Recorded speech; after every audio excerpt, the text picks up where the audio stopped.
Ground Fault Equipment Protection, or GFEP, is a requirement found in the National Electrical Code, specifically Article 426.28, addressing equipment situated outdoors and potentially exposed to water or other environmental elements. It's crucial to understand that GFEP is distinct from ground fault circuit interrupters, or GFCIs. While both offer protection against electrical faults, GFEP extends its protective umbrella to encompass both line-to-ground and line-to-line faults. How does GFEP work? GFEP systems employ specialized circuit breakers known as ground fault equipment protectors, also called GFEPs. These breakers are designed to detect and interrupt electrical faults. The principle of operation involves monitoring the current flowing through the circuit.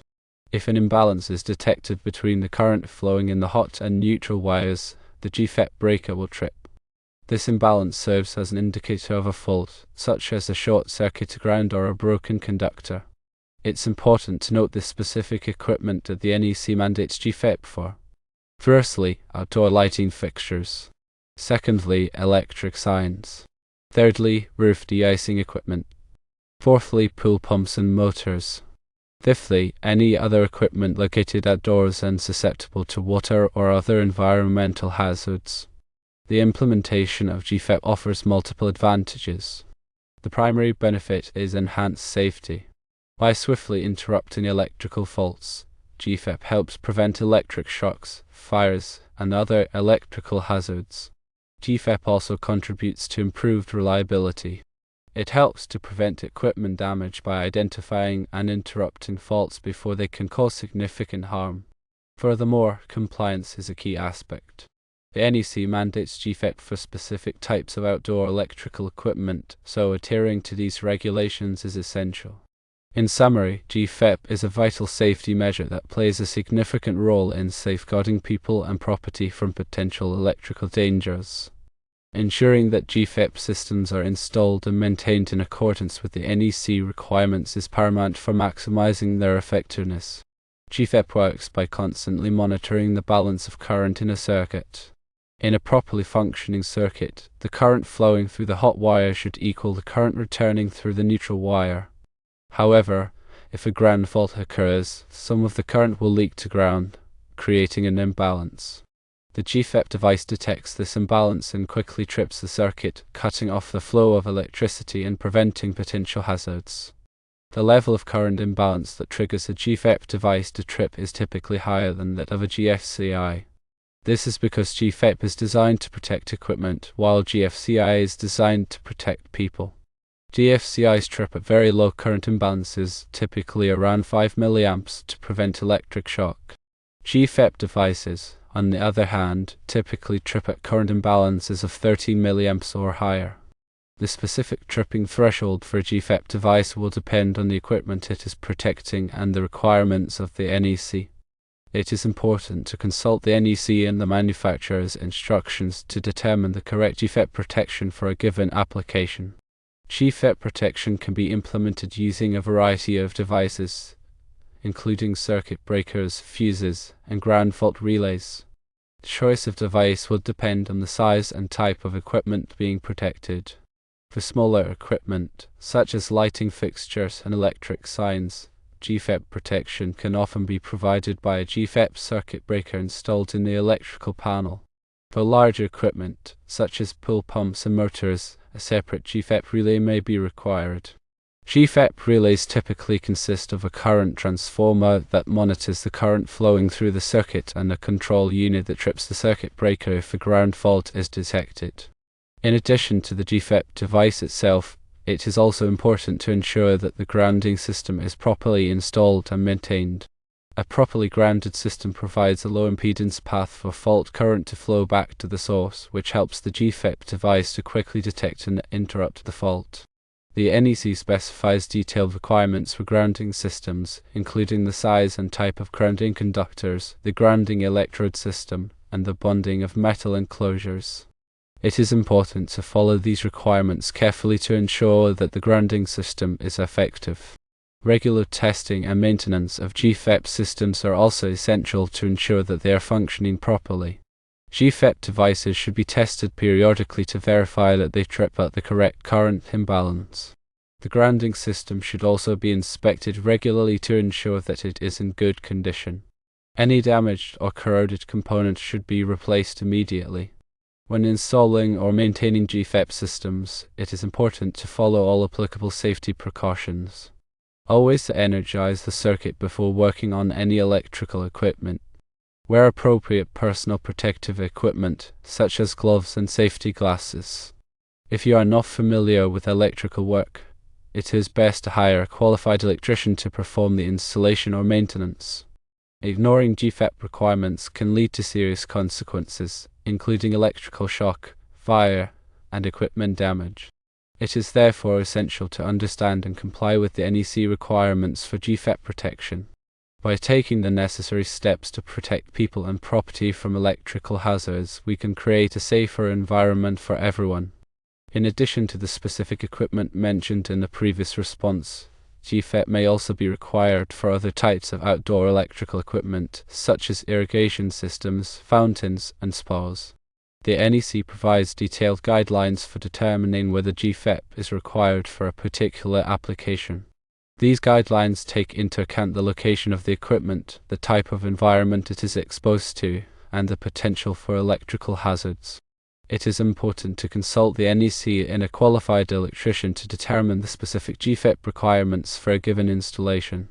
The cost of GFEP protection can vary depending on the type of equipment being protected and the complexity of the installation. However, the cost of GFEP is typically small compared to the potential cost of electrical shock, fire, or equipment damage. Investing in GFEP protection is a wise decision that can provide peace of mind and protect people and property from electrical hazards. Ground fault protection is a critical aspect of electrical safety, and GFEP plays a vital role in protecting outdoor equipment from the dangers of ground faults. By understanding the principles of GFEP, the requirements of the NEC, and the proper installation and maintenance procedures, we can ensure that GFEP systems are functioning effectively and providing the protection they are designed to offer.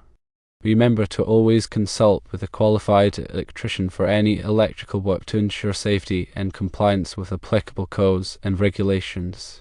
Consider also the impact of weather on GFEP systems.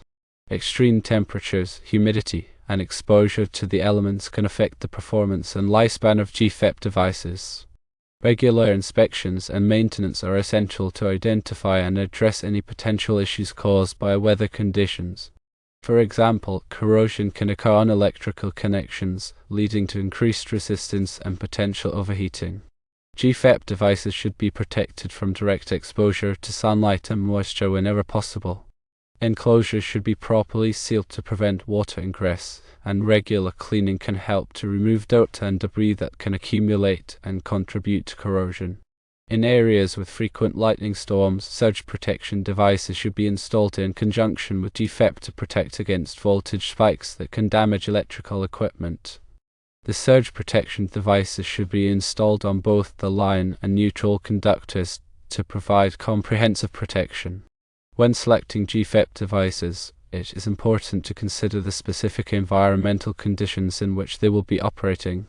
Some GFEP devices are designed for use in harsh environments and are more resistant to the effects of weather and corrosion. These devices typically have a higher IP rating, which indicates their level of protection against dust and water ingress. In addition to weather, other environmental factors can also affect the performance of GFEP systems. For example, exposure to chemicals, such as those used in agricultural or industrial settings, can damage electrical components. Similarly, vibration and mechanical stress can weaken connections and lead to failures. Regular inspections and maintenance can help to identify and address these potential issues before they cause serious problems. It is also important to ensure that the GFEP system is properly grounded. A properly grounded system provides a low impedance path for fault current to flow back to the source, which helps the GFEP device to quickly detect and interrupt the fault. The grounding system should be inspected regularly to ensure that it is in good condition. Any damaged or corroded grounding conductors or connections should be replaced immediately. Proper grounding is essential for the effective operation of GFEP systems and is a critical component of electrical safety. When working with GFEP systems, it is important to follow all applicable safety precautions. Always de-energize the circuit before working on any electrical equipment. Wear appropriate personal protective equipment, such as gloves and safety glasses. If you are not familiar with electrical work, it is best to hire a qualified electrician to perform the installation or maintenance. Ignoring safety precautions can lead to serious injury or even death.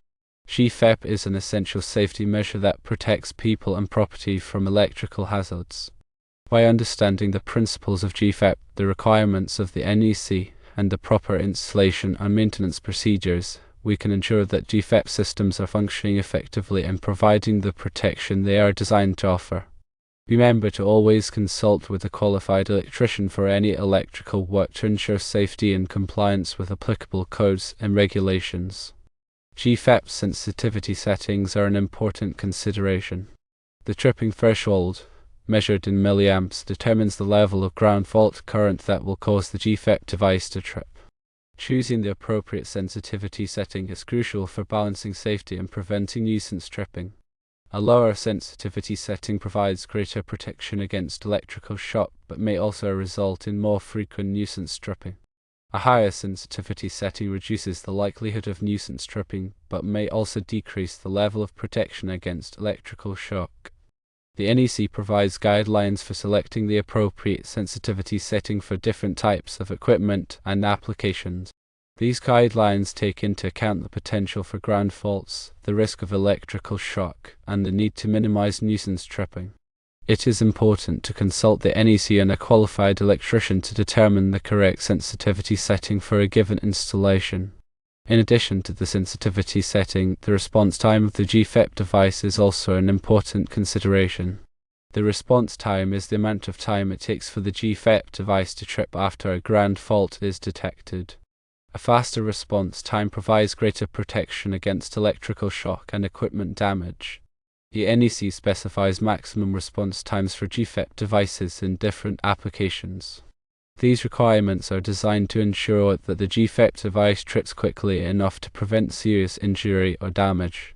When selecting a GFEP device, it is important to choose one that meets the NEC requirements for response time. Testing GFEP devices is essential to ensure that they are functioning properly. GFEP devices should be tested periodically to verify that they trip at the correct current imbalance and within the specified response time. There are several ways to test GFEP devices. One common method is to use a GFEP tester, which simulates a ground fault and measures the tripping current and response time. GFEP testers are available from a variety of manufacturers and can be used to test both GFEP circuit breakers and GFEP relays. Another method of testing GFEP devices is to use a test button that is built into the device. The test button simulates a ground fault and causes the device to trip. When the test button is pressed, the device should trip immediately. If the device does not trip, it may be defective and should be replaced. Regular testing of GFEP devices is essential to ensure that they are providing the protection they are designed to offer. The NEC recommends that GFEP devices be tested at least once a year. However, in some applications, more frequent testing may be required. For example, GFEP devices that are used in critical applications such as hospitals or data centers may need to be tested more frequently. In addition to regular testing, GFEP devices should also be inspected periodically for signs of damage or wear. Any damaged or worn component should be replaced immediately. Proper maintenance of GFEP devices is essential to ensure that they continue to function properly and provide reliable protection against electrical hazards.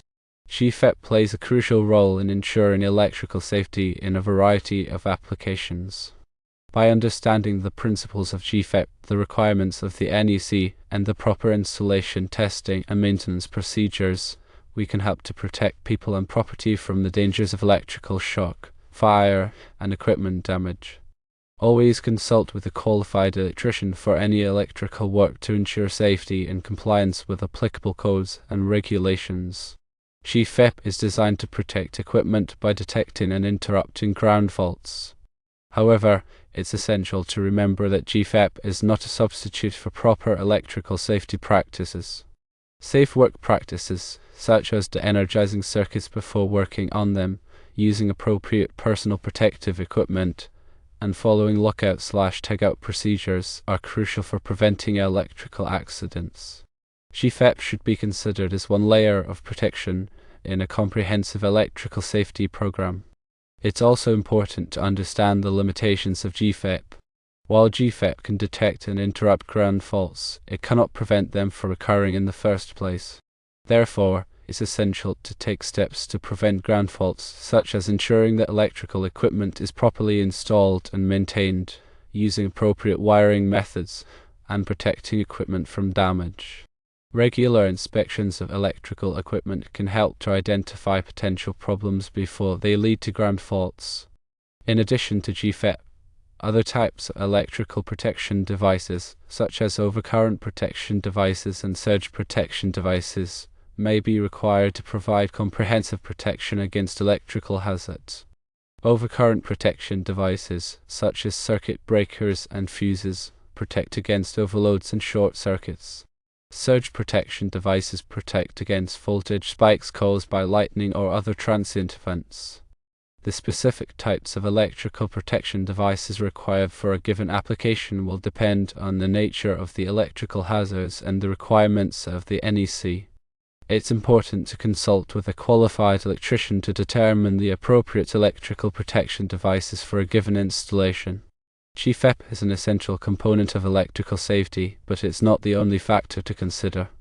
A comprehensive approach to electrical safety includes proper electrical safety practices, prevention of ground faults, and the use of appropriate electrical protection devices. By taking a comprehensive approach to electrical safety, we can help to protect people and property from the dangers of electrical hazards. Always consult with a qualified electrician for any electrical work to ensure safety and compliance with applicable codes and regulations. Ground fault equipment protection, while crucial, can sometimes present challenges in practical application. One common challenge is nuisance tripping, where the GFEP device trips even when there isn't a genuine ground fault.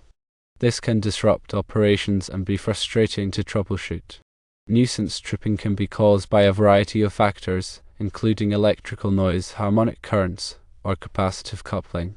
In some cases, it may be necessary to adjust the sensitivity setting of the GFEP device or to install filters to reduce electrical noise. Another challenge is coordinating GFEP devices with other protective devices in the electrical system.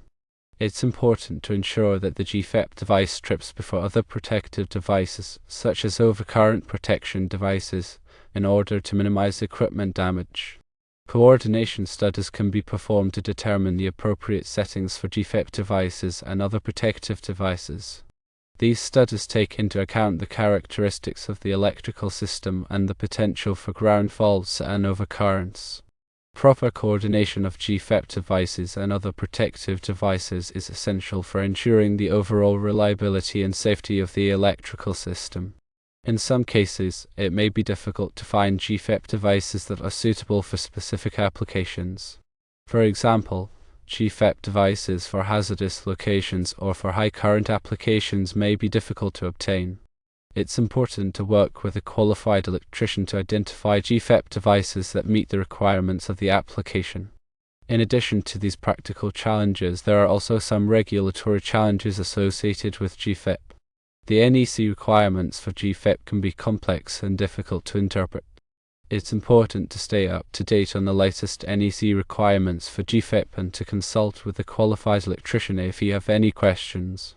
Proper understanding and implementation of GFEP regulations are crucial for ensuring compliance and electrical safety. Despite these challenges, GFEP remains an essential component of electrical safety. By understanding the challenges and taking steps to address them, we can ensure that GFEP systems are functioning effectively and providing the protection they are designed to offer. Always consult with a qualified electrician for any electrical work to ensure safety and compliance with applicable codes and regulations. Finally, remember that electrical codes and standards are constantly evolving. Stay informed about updates to the NEC and other relevant standards to ensure that your GFEP systems are compliant with the latest requirement. Continuing education and training can help you stay abreast of changes in the industry and maintain your expertise in electrical safety.